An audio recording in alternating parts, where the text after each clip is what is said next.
Hello, good morning. कसे काय सगळे? तर मी सकाळी मस्त गॅलरीत गेली माझी चहा घेऊन, कारण की वातावरण एवढं छान झालेलं होतं. मी ते वातावरण बघून माझी चहा एन्जॉय करत होती. आणि लास्ट 2 दिवस मी काही ब्लॉग नाही टाकला, कारण रिझन असं त्याच्यामागे की विकेंडला जरा घरचे सगळे येणार होते जेवणासाठी. तर मी ब्लॉग शूट्स केले, पण त्याला एडिट आणि व्हॉइस ओव्हर करायला मला टाईम नाही भेटला. तर मी जो विकेंडचा ब्लॉग आहे मी तो उद्या टाकणार आहे. तर मी आज मशरूमची भाजी बनवणार होती, त्यासाठी त्याला क्लीन करून ठेवून दिलं साईडला, कारण की ते सर्वात मोठं काम असतं. त्यानंतर झाडू मारायला घेतला, जे की मला नाही आवडत.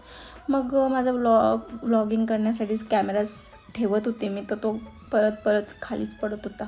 नंतर मग मी झाडू मारून घेतलं घराला, तर कामावरून घेतले, जेवण पण करून घेतलं आणि नंतर मी कामाला बसली. या गाईज, ब्लॉग कसा वाटला नक्की सांगा.